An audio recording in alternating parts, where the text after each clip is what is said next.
শ্রীযুক্তা শ্রীমতী অঞ্জনা বর্ধন, তৎসঙ্গে আমার অরুণোদয় বেনিফিশিয়ারি মাতৃ সমতুল্য সবাইকে আমার আন্তরিক অভিনন্দন জানাইয়া আরম্ভ করছি। ওখান কই আমি সিলেটি ভাষায়। হ্যাঁ, আজকে আমরা যে উদ্দেশ্যে বইছি, উদ্দেশ্য হইল গিয়া আজকে আমরা ভারতের প্রধানমন্ত্রী নরেন্দ্র দাস দামোদর মোদীর ৭৫তম জন্মদিন উপলক্ষে আমরা সব এখানে বইছি। তার উদ্দেশ্যে আমরা কিছু একটু জানবো এবং কইমু। তবে তার উদ্দেশ্যে এমন একটা বেশি জানা না, যতটুকু আমার জানা আছে ততটুকু আমি কইব। নরেন্দ্র মোদী আজ দেখো যেমন 2014 তাকিয়া আমরা ভারতের প্রধানমন্ত্রী। যতদিন ধরে প্রধানমন্ত্রী আছেন ততদিন ধরিয়া আমরা অনেক শান্তিতে বসবাস করলাম, অথচ তার অনুপ্রেরণায় আমরা যত কিছু অনুদান পাইয়া গেছি তা কোনো সরকারে আমরা করতে পারছি না। আর আশা রাখি আগামীতে যদি কোনো কিছু তাও এরকম করতে পারতো না।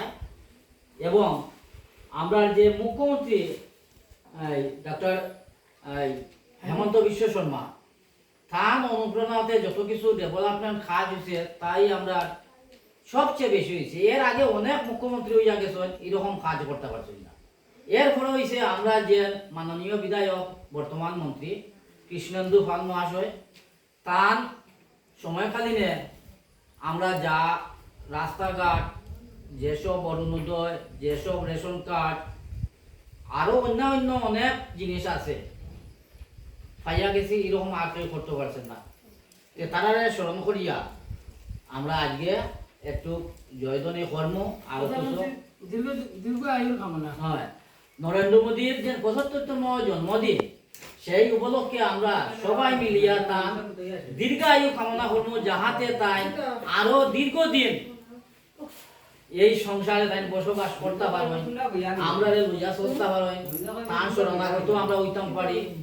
এইটা বুঝিয়া আমরা একবার কইম নরেন্দ্র মোদীর জয়গান গাইম।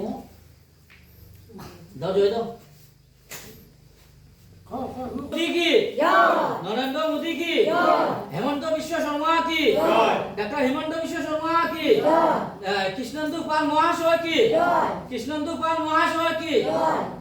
এই বলিয়া আমার বক্তব্য এখানে সমাপ্ত।